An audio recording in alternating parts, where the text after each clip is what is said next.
തദ്ദേശ തെരഞ്ഞെടുപ്പ് പ്രചരണത്തിൽ വൈറലായ പോറ്റിയെ കേറ്റിയെ എന്ന പാരഡി ഗാനത്തിൽ ഇന്നലെയാണ് പോലീസ് കേസെടുത്തത്. തിരുവനന്തപുരം സിറ്റി സൈബർ പോലീസാണ് കേസെടുത്തത്. കേസിൽ ഗാനരചയിതാവ് ഉൾപ്പെടെ 4 പേരെയാണ് പ്രതി ചേർത്തത്. കുഞ്ഞബ്ദുള്ള, ഡാനിഷ് മലപ്പുറം, CMS മീഡിയ, സുബൈർ പന്തല്ലൂർ എന്നിവരാണ് പ്രതികൾ. മതവികാരം വ്രണപ്പെടുത്തിയതിനും ഇരുവിഭാഗങ്ങൾ തമ്മിൽ സ്പർദ്ധയുണ്ടാക്കിയതിനുമാണ് കേസ്. അതേസമയം കേസുമായി മുന്നോട്ടു പോകില്ല എന്നാണ് സൂചന. പ്രതികൾക്ക് നോട്ടീസ് നൽകിയേക്കും. ഗാനരചയിതാവിന്റെ പേര് GP കുഞ്ഞബ്ദുള്ള എന്നാണെങ്കിലും FIR-ൽ പേര് രേഖപ്പെടുത്തിയിരിക്കുന്നത് കുഞ്ഞുപിള്ള എന്നാണ്. നിയമോപദേശത്തിന്റെ അടിസ്ഥാനത്തിലാണ് റിപ്പോർട്ട്.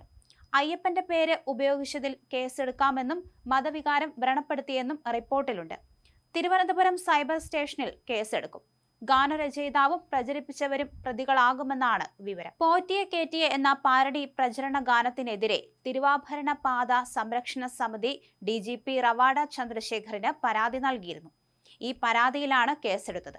അയ്യപ്പ ഭക്തി ഗാനത്തെ അവഹേളിക്കുന്നതാണ് പാരഡി ഗാനമെന്നും അത് ഭക്തർക്ക് വേദന ഉണ്ടാക്കിയെന്നുമാണ് പരാതിയിൽ പറയുന്നത്. എന്നാൽ പാരഡി പാട്ടിനെതിരായ പരാതിക്ക് പിന്നിൽ ഗൂഢലക്ഷ്യമുണ്ടെന്നാണ് തിരുവാഭരണ പാത സംരക്ഷണ സമിതി ചെയർമാൻ K ഹരിദാസ് പറഞ്ഞത്. പരാതി നൽകിയത് സമിതിയല്ലെന്നും അത് ചിലരെ സംരക്ഷിക്കാനുള്ള ശ്രമമാണെന്നും ഹരിദാസ് പറഞ്ഞു. സംഘടനയിൽ നിന്ന് വിട്ടുപോയ ആളാണ് പ്രസാദ് എന്നും ശബരിമലയിൽ സ്വർണ്ണക്കൊള്ള നടന്നു എന്നതിനാണ് പ്രാധാന്യമെന്നും ഹരിദാസ് പറഞ്ഞു. പോറ്റിയെ കേറ്റിയെ സ്വർണം ചെമ്പായി മാറ്റിയെ എന്ന പാരഡി ഗാനം തദ്ദേശ തെരഞ്ഞെടുപ്പിലുടനീളം UDF വ്യാപകമായി പ്രചരണ പരിപാടികളിൽ ഉപയോഗിച്ചിരുന്നു. അതേസമയം പോറ്റിയെ കേറ്റിയെ എന്ന പാരഡി ഗാനം വിവാദമാക്കേണ്ട കാര്യമില്ലെന്ന് വ്യക്തമാക്കിക്കൊണ്ട് ഗാനരചയിതാവ് GP കുഞ്ഞബ്ദുള്ള രംഗത്തെത്തിയിരുന്നു. അയ്യപ്പ ഭക്തരുടെ ദുഃഖം മാത്രമാണ് പാട്ടിലൂടെ പറഞ്ഞതെന്നും ഒരു തരത്തിലുള്ള വിവാദ പരാമർശവും പാട്ടിൽ നടത്തിയിട്ടില്ലെന്നും GP കുഞ്ഞബ്ദുള്ള പറഞ്ഞു. ഇതുപോലെ ഒരു വിവാദം ഉണ്ടാകുമെന്ന് പ്രതീക്ഷിച്ചില്ല. അഭിഭാഷകരുമായി ആലോചിച്ച് തുടർ നടപടികൾ സ്വീകരിക്കും. കേരളത്തിൽ നിന്ന് കോൺഗ്രസ് നേതാക്കൾ വിളിച്ച് പിന്തുണ അറിയിച്ചിരുന്നു. പ്രവാസികളുടെ ഇടയിലും നല്ല പിന്തുണ ലഭിക്കുന്നുണ്ട് എന്നാണ് കുഞ്ഞബ്ദുള്ള പറഞ്ഞത്. തെരഞ്ഞെടുപ്പ് കമ്മീഷന് പരാതി നൽകും.